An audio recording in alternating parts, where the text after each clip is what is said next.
November 3 വിശുദ്ധ Martin D porous. സുന്ദരിയായ റോസ പുണ്യവതി ജനിച്ച സുന്ദരമായ ലിമ നഗരത്തിലാണ് ഈ പുണ്യവാന്റെയും ജനനം. ജ്ഞാനസ്നാന സർട്ടിഫിക്കറ്റ് വായിക്കേണ്ടത് തന്നെയാണ്.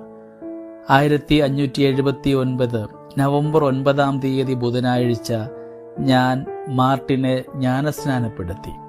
പിതാവ് അജ്ഞാതനാണ്. അമ്മ അന്ന വെലാസ്കസ്റ്റ് ഹോരയാണ്. ജ്ഞാനസ്നാന പിതാക്കന്മാർ ജുവാൻ ഡി ബ്രെവിസ്കായും അന്ന ഡെ എസ്കാർത്തയുമാണ്. ഇന്ന് ഇടവക വികാരി ഡോൺ ജുവാൻ അന്തോണിയോ പൊളാങ്കോ. ഒപ്പ്: അച്ഛൻ അജ്ഞാതനൊന്നുമായിരുന്നില്ല. ഡോൺ ജുവാൻ ഡി പോറസ് പ്രഭുവാണെന്ന് എല്ലാ അയൽക്കാർക്കും അറിയാവുന്ന സംഗതിയായിരുന്നു. അമ്മ പനാമക്കാരിയായ ഒരു നീഗ്രോ ആയിരുന്നു. ന്യായമായ വിവാഹമായിരുന്നില്ല അവരുടേത്. മാർട്ടിൻ അമ്മയെപ്പോലെ നീഗ്രോയും സഹോദരി ജുവാന അച്ഛനെ പോലെ യൂറോപ്യൻ വർണ്ണമുള്ളവളുമായിരുന്നു. കൂട്ടുകാർ ഓടിക്കളിക്കുമ്പോൾ മാർട്ടിൻ വിശുദ്ധ സെബസ്ത്യാനോസിന്റെ ദൈവാലയത്തിൽ ഭക്തസ്ത്രീകളെ പോലെ പ്രാർത്ഥിക്കുകയായിരുന്നു പതിവ്. അമ്മ മാർട്ടിന് കൊടുത്തിരുന്ന ഭക്ഷണവും വസ്ത്രങ്ങളും അവൻ ദരിദ്രർക്ക് കൊടുക്കുകയാണ് ചെയ്തിരുന്നത്. മാർട്ടിന്റെ സ്വഭാവ ഗുണത്തെപ്പറ്റി കേട്ട പിതാവ് 2 കുട്ടികളെയും ഇക്വദോറിലേക്ക് കൊണ്ടുപോയി. ഇളയച്ഛൻ്റെ കൂടെ താമസിപ്പിച്ച് പഠിപ്പിച്ചു. അവിടെ മാർട്ടിൻ എഴുതുവാനും വായിക്കുവാനും പഠിക്കുകയുണ്ടായി. 10 വയസ്സുള്ളപ്പോൾ അവൻ അമ്മയുടെ അടുക്കിലേക്ക് മടങ്ങി. ഉദ്ദേശം 16 വയസ്സുള്ളപ്പോൾ മാർട്ടിൻ ഒരു ഡോക്ടറുടെ സഹായിയായി.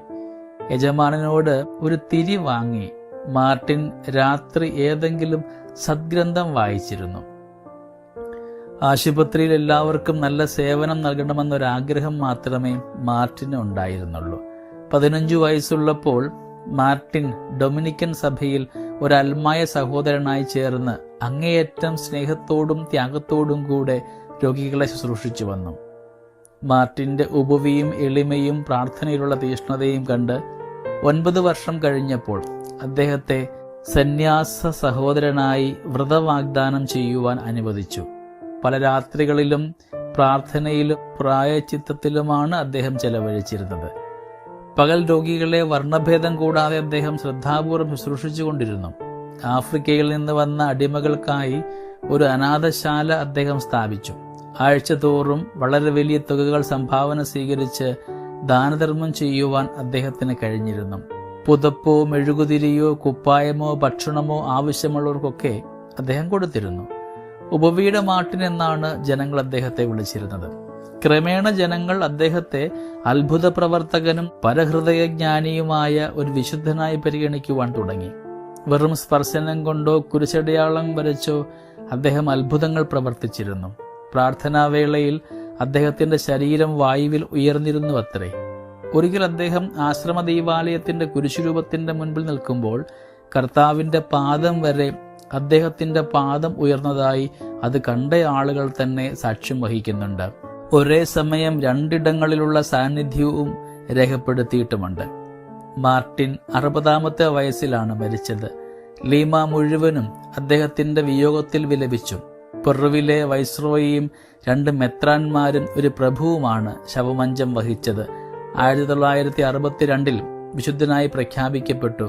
സാമൂഹ്യനീതിയുടെ മധ്യസ്ഥനായി വിശുദ്ധൻ വണങ്ങപ്പെടുകയും ചെയ്യുന്നു. ആവിലായിലെ അമ്മത്രേസ്യ ഇപ്രകാരമാണ് പറയുക: ദൈവത്തിന്റെ മുൻപിൽ കറുത്തവനെന്നോ വെളുത്തവനെന്നോ സമ്പന്നനെന്നോ ദരിദ്രനെന്നോ വ്യത്യാസമില്ല. പാപദോഷത്തിൽ നിന്ന് അകന്നിരിക്കുവാനും പരിപൂർണമായത് ചെയ്യുവാനും സർവ പരിശ്രമവും ചെയ്യുക. വിശുദ്ധ മാർട്ടിൻ ഡി പോറസിന്റെ ഈ തിരുനാൾ ദിനത്തിന്റെ എല്ലാ മംഗളങ്ങളും ഏറെ സ്നേഹത്തോടുകൂടെ നിങ്ങൾക്ക് ഏവർക്കും നേരുന്നു. നമ്മുടെ ജീവിതത്തിലും പരസ്നേഹ പ്രവൃത്തിയിലൂടെ ദൈവനാമത്തിന് മഹത്വമുണ്ടാകുവാനായിട്ട് നമ്മളെ ഉപകരണമാക്കണമേ എന്ന് നമുക്ക് പ്രാർത്ഥിക്കാം. ദൈവം നമ്മളെല്ലാവരെയും സമൃദ്ധമായി അനുഗ്രഹിക്കട്ടെ. നമ്മുടെ കർത്താവ് യേശു മിശിഹായുടെ കൃപയും പിതാവായ ദൈവത്തിന്റെ സ്നേഹവും പരിശുദ്ധാത്മാവിന്റെ സഹവാസവും നമ്മുടെ കൂടെ എന്നും ഉണ്ടായിരിക്കട്ടെ, ഇപ്പോഴും എപ്പോഴും എന്നേക്കും. ആമേൻ.